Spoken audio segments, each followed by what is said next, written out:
إن الحمد لله نحمده ونستعينه ونستغفره ونتوب إليه ونعوذ بالله من شرور أنفسنا ومن سيئات أعمالنا من يهده الله فلا مضل له ومن يضلل فلن تجد له وليا مرشدا أشهد أن لا إله إلا الله وحده لا شريك له يعلم خائنة الأعين وما تخفي الصدور وأشهد أن محمدا عبده ورسوله لا نبي بعده أخرج الناس من الظلمات إلى النور اللهم فصل وسلم على هذا النبي الكريم نبينا محمد صلى الله عليه وسلم وعلى آله وأصحابه ومن تبعهم بإحسان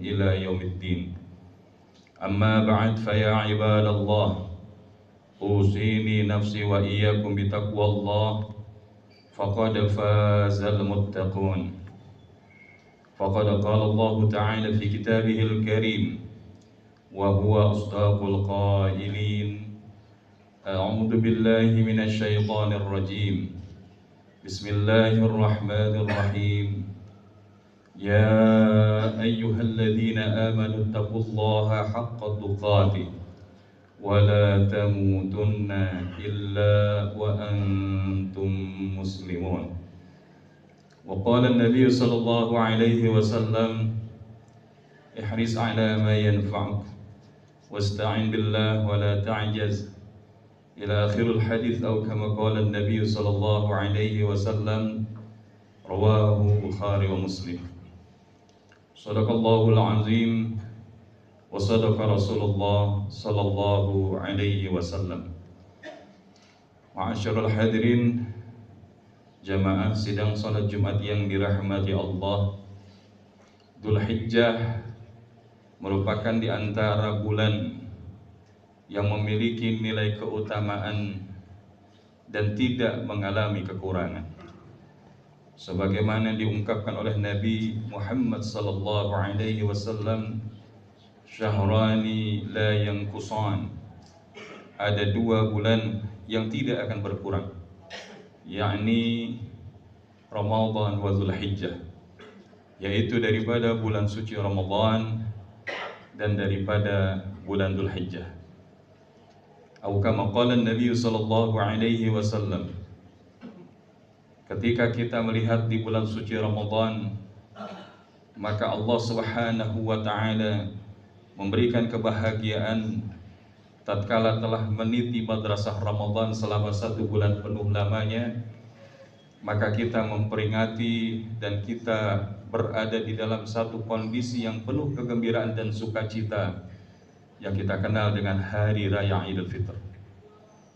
Sementara di bulan Dzulhijjah, maka tidak ada hari dan amal saleh yang paling Allah cintai selain daripada Yaumul Ashir, yaitu di hari yang 10, sebagaimana yang disabdakan oleh Nabi sallallahu alaihi wasallam, yakni daripada 10 hari awal bulan Dzulhijjah.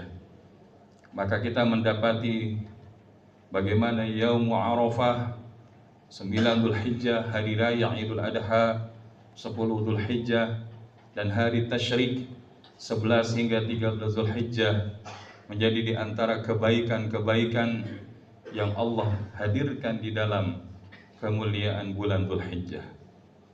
Maka kalau hari ini kita sudah berada di hari yang telah berlalu waktu-waktu utama, namun kita masih berada di dalam bulan Dzulhijjah, maka tentu ini menjadi satu manifestasi kebaikan dan amal saleh yang kita jaga keberlanjutannya hingga kelak kita berada di bulan Muharram dan juga waktu-waktu berikutnya.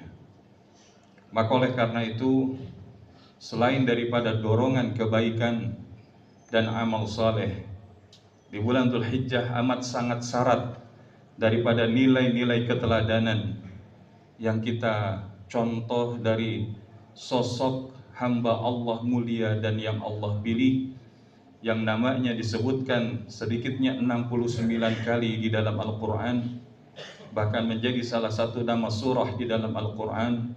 Nama beliau pun dibaca tatkala kita berada di dalam melaksanakan ibadah salat bersama dengan nama ataupun asma Rasulullah Muhammad sallallahu alaihi wasallam. Maka siapakah dia jikalau bukan Abul Anbiya, Nabiullah Ibrahim alaihissalam. Karena sesungguhnya di dalam Al-Quranul Karim Allah subhanahu wa ta'ala menyematkan daripada uswatun hasanah sedikitnya di dalam 3 maqra.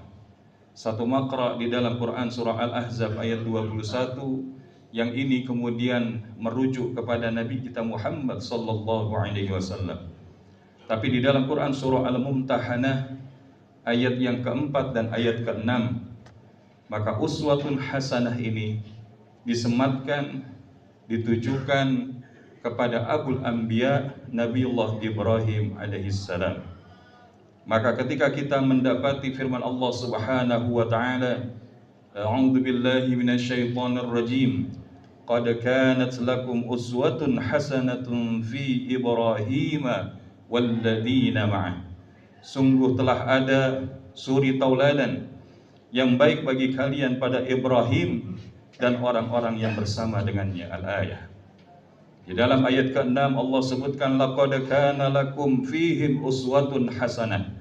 Sungguh pada mereka itu, yakni Ibrahim dan umatnya, terdapat suri tauladan yang baik bagi kalian. Oleh karenanya, jamaah sidang salat Jumat yang dirahmati Allah, ada satu kaidah yang mengatakan the past is the key of the future. Masa lalu adalah merupakan kunci keberhasilan. Bagaimana keberhasilan di dalam meniti masa depan. Karena sebelum kita hari ini ada orang-orang yang telah hidup sebelum kita menghadapi kondisi masalah yang tidak jauh berbeda. Tapi di antara mereka ada yang berhasil dan ada pula yang gagal. Yang menarik, mereka yang berhasil itu memiliki pola, dan mereka yang gagal pun memiliki pola. Maka ketika kita ingin berhasil di dalam kehidupan kita hari ini menuju masa depan, maka tentu kita ingin menduplikasi, kita ingin belajar bagaimana mengikuti daripada pola orang-orang yang berhasil sebelum kita, dan menjauhi daripada pola orang-orang yang gagal sebelum kita hari ini. Dan di antara pola keberhasilan yang tadi telah disebutkan, Allah telah merefer uswatun hasanah ini pada diri Nabi kita Muhammad sallallahu alaihi wasallam dan daripada kakek moyangnya Abul Anbiya Nabiullah Ibrahim alaihissalam. Bahkan di dalam Quran surah An-Nahl ayat 120 disebutkan oleh Allah Ta'ala, inna Ibrahim kana ummah. Sesungguhnya pada Ibrahim itu adalah terdapat kepemimpinan yang diikuti dan memiliki banyak penganut, memiliki banyak pengikut. Karena sesungguhnya belasan para nabi dan rasul yang kemudian dari kita wajib imani dan yakini dari 25 nabi dan rasul itu adalah merupakan di antara keturunan Nabiullah Ibrahim alaihissalam. Maka di dalam kesempatan Jumat yang singkat ini, begitu banyak keteladanan Nabiullah Ibrahim alaihissalam, qanitan lillah, ketaatannya kepada Allah yang luar biasa, hanifan wa ma ana minal musyrikin, di mana kemudian beliau adalah seorang hamba Allah yang lurus, yang dia senantiasa menjaga aturan-aturan Allah dan tidak melenceng ke sana kemari di dalam menjalankan perintah Allah. Syakiran li an'umih, bahkan Nabiullah Ibrahim juga adalah di antara hamba Allah yang bersyukur. Tapi ada satu yang menonjol daripada keteladanan Nabi Ibrahim alaihissalam, yakni di dalam keajaiban munajat-munajat yang disampaikan oleh Nabi Ibrahim alaihissalam. Karena hampir setengah daripada nama Nabi Ibrahim di dalam Al-Quran ini diantaranya adalah berbicara tentang munajat ataupun doa yang dipanjatkan oleh Nabi Ibrahim alaihissalam. Dan di dalam kesempatan khutbah Jumat yang singkat ini, maka kita ingin belajar apa yang kita sebut dengan amazing prayer of Ibrahim alaihissalam, keajaiban daripada munajat atau keluar biasaan, kehebatan daripada munajat Nabiullah Ibrahim alaihissalam. Dari sekian banyak yang termaktub di dalam Quran surah Al-Baqarah, di dalam Quran daripada surah-surah yang lainnya, surah Asy-Syu'ara, maka kita juga mendapati di dalam Quran surah Ibrahim bertaburan doa-doa yang dipanjatkan oleh Nabi Ibrahim alaihissalam. Namun ada satu ayat yang ingin kita pahami polanya, kandungannya, sehingga kita dapat mempraktekannya di dalam rangka mengundang keajaiban pertolongan Allah di dalam kehidupan kita. Because every miracle comes from prayer. Karena bukan tidak mungkin semua keajaiban-keajaiban pertolongan Allah di dalam kehidupan kita itu dimulai daripada doa-doa yang kita panjatkan. Bukankah kita mendapati bagaimana Nabi Allah Zakaria alaihissalam yang sudah berusia 100 tahun memiliki istri yang mandul, namun ketika beliau bermunajat kepada Allah Subhanahu wa taala, maka Allah memberikan karunia keturunan kepadanya, yakni Nabiullah Yahya alaihissalam. Ketika seorang Nabi Yunus alaihissalam sudah berada di dalam perut ikan, maka di antara munajat dan zikir yang ia panjatkan di hadapan Allah, maka inilah yang menyebabkan kemudian Nabi Yunus dapat keluar daripada perut ikan. Begitupun ketika Nabiullah Ayub alaihissalam yang ditimpa dengan masalah berlapis-lapis, berlipat-lipat, tapi ketika mengadunya, munajatnya hanya kepada Allah, maka Allah berikan daripada semua yang dimintakan, semua yang dibutuhkan, walaupun tidak disampaikan secara keseluruhan oleh Nabiullah Ayub di hadapan Allah Subhanahu wa taala. Maka begitupun ketika kita mendapati bagaimana dalam kisah Nabi Ibrahim alaihissalam, begitu banyak keajaiban-keajaiban pertolongan Allah yang telah Allah hadirkan kepada Nabi Ibrahim. Tatkala kemudian akan dilemparkan ke dalam api yang menyala daripada Raja Namrud, maka pada saat itu Allah menyelamatkan Nabi Ibrahim. Tatkala Nabi Ibrahim melafazkan hasbunallah wa ni'mal wakil, maka pada saat itu Allah pun menjadi sebaik-baik pelindung dan memerintahkan api untuk kemudian menjadi sejuk dan tidak memberikan daripada keburukan ataupun ketidakbaikan kepada Ibrahim alaihissalam. Nah, yang menarik di dalam Quran surah Ibrahim ayat 37 ini adalah sebuah doa yang dilatar belakangi Nabiullah Ibrahim alaihissalam sampai dengan usia 83 tahun begitu mendamba memiliki generasi keturunan. Namun kemudian istri beliau Sayyidah Sarah kemudian memahami bahwa beliau sampai saat itu pun belum Allah amanahkan di dalam rangka untuk menghadirkan generasi keturunan yang selalu diminta oleh Nabiullah Ibrahim, Rabbi habli minas salihin. Maka ketika itu Bunda Sarah mengizinkan dan kemudian mereferensikan Bunda Hajar untuk dapat menikah dengan Nabi Ibrahim. Nabi Ibrahim kemudian meminta petunjuk kepada Allah dan Allah pun mengizinkan. Maka dengan izin Allah begitu menikah dengan Bunda Hajar, Allah hadirkan fabasyarnahu bighulamin halim, yaitu kemudian daripada kabar gembira daripada generasi anak yang santun, anak yang sangat penyabar. Dialah Nabiullah Ismail alaihissalam.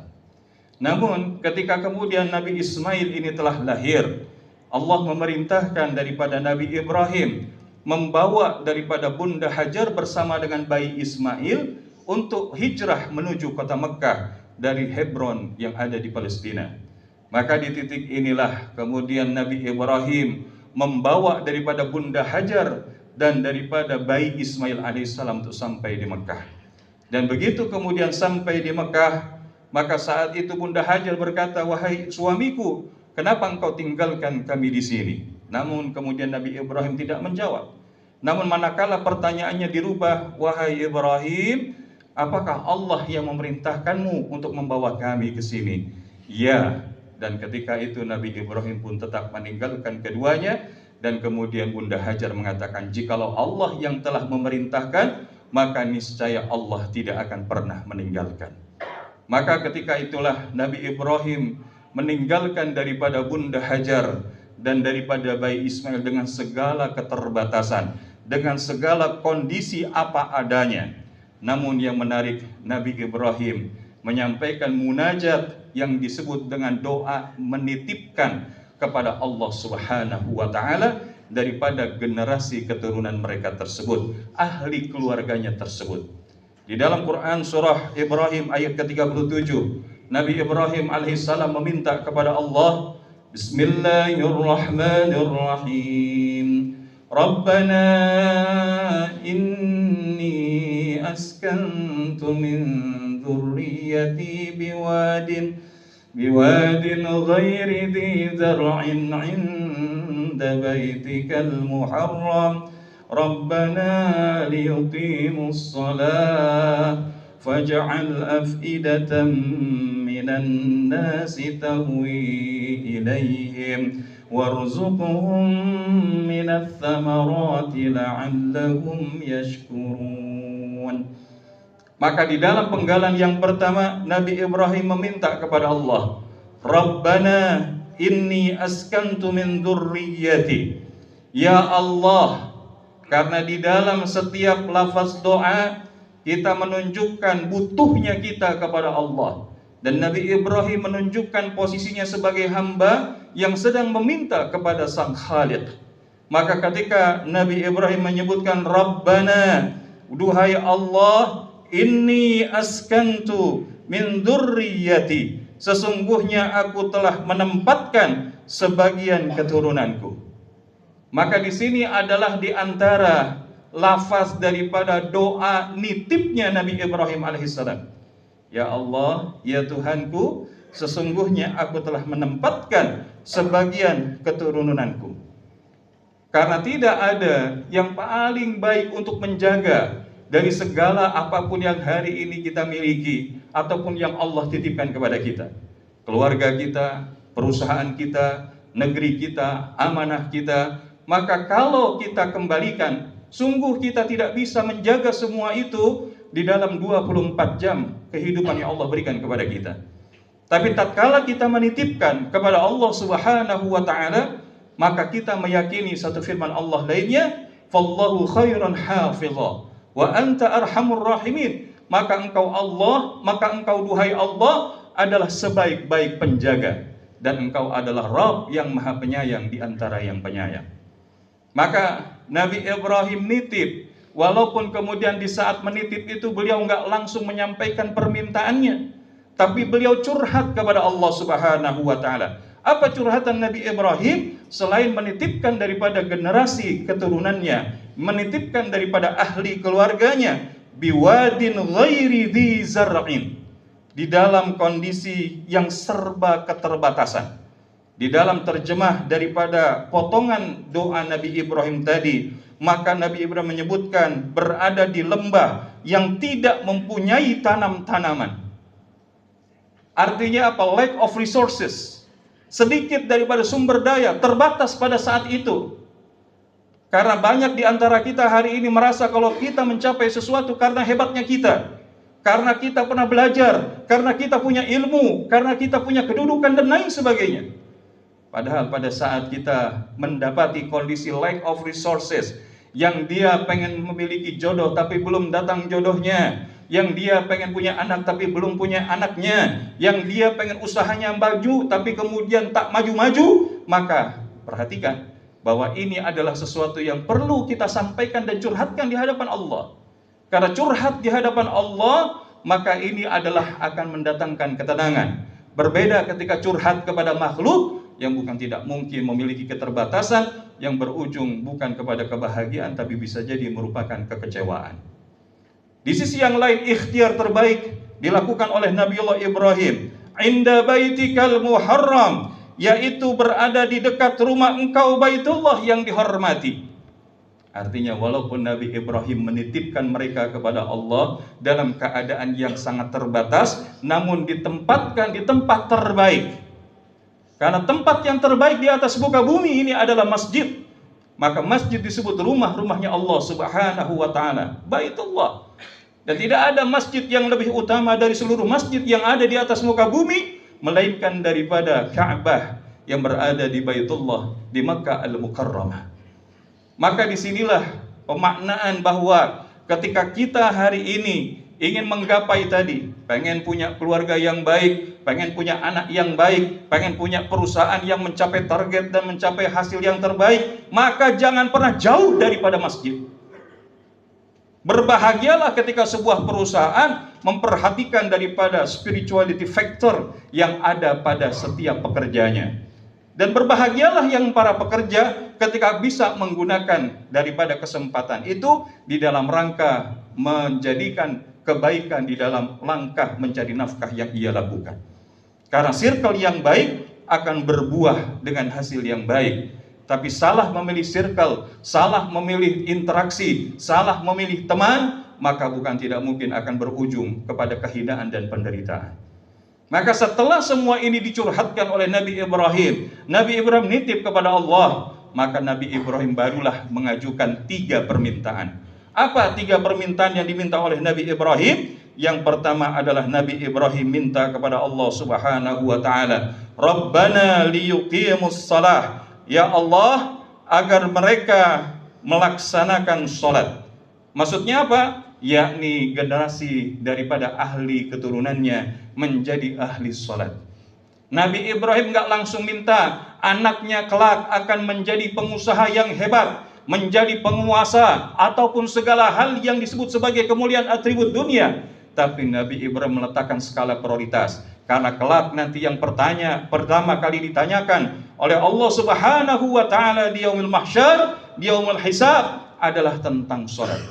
Awwalu ma yuhasabu bihi yaumal qiyamah as-salat. Maka yang diminta oleh Nabi Ibrahim, beliau tidak sibuk meminta anaknya menjadi ini dan itu, kecuali bagaimana kelak anak-anaknya menjadi ahli salat.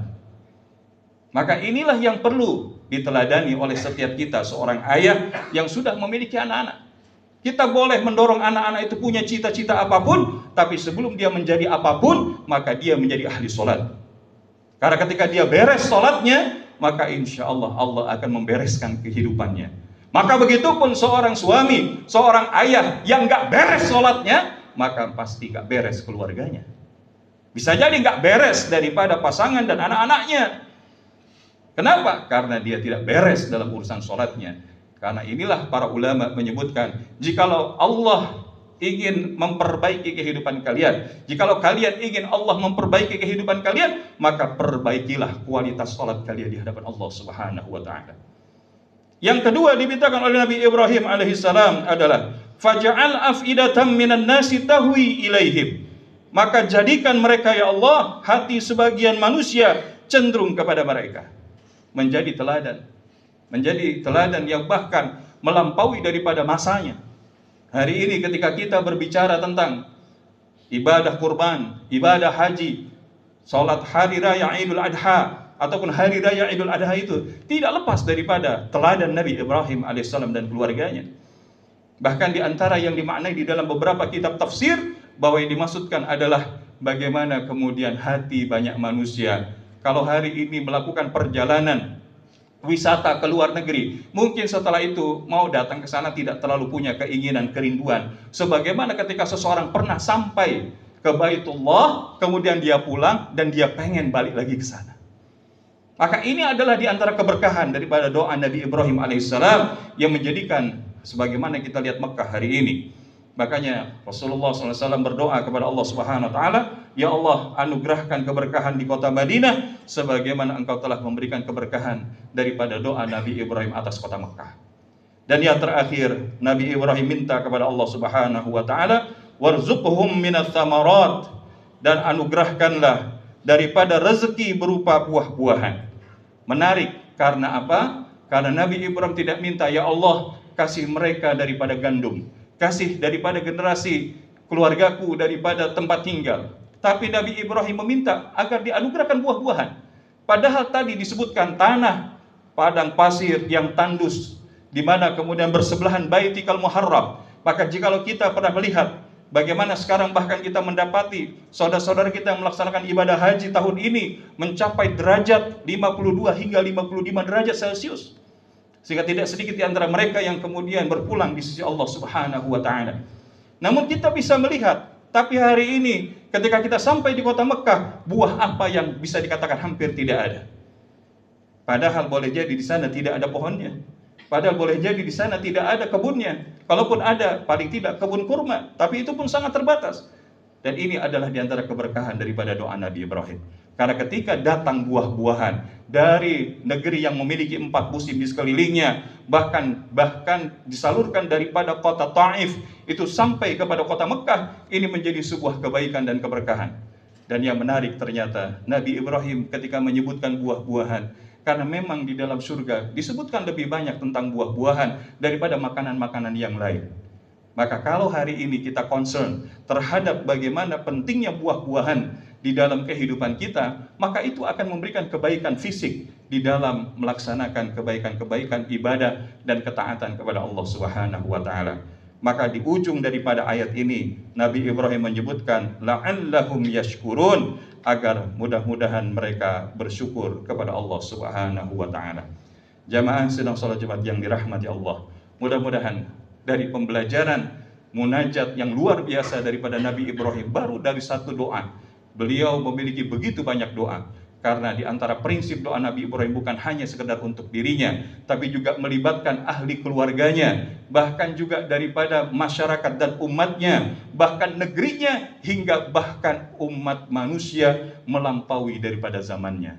Ini adalah kebaikan doa, meluaskan doa. Jangan sampai kita menjadi orang-orang yang bakhil di dalam berdoa, yang hanya sebatas untuk mendoakan tentang diri kita, tapi kita tidak mendoakan daripada orang-orang lainnya di sekeliling kita dengan kebaikan dan kebermanfaatan yang Allah hadirkan. Dan semoga Allah jadikan kita menjadi orang-orang yang mampu meniti jalan kehambaan sebagaimana dicontohkan daripada Abul Anbiya Nabiullah Ibrahim alaihissalam. Faqala ta'ala, Bismillahirrahmanirrahim, Qul huwallahu ahad, Allahus samad, lam yalid wa lam yulad wa lam yakul lahu kufuwan ahad. Barakallahu li wa lakum fil Qur'anil azim wa nafa'ani wa iyyakum bima fihi minal ayati wa dzikril hakim wa taqabbalallahu minna wa minkum tilawatahu innahu samil alim. Wa aqulu qali hadza fastaghfirul azim li wa lakum wa lisairil muslimina wal muslimat wal mu'minina wal mu'minat fastaghfiruh innahu huwal ghafurur rahim.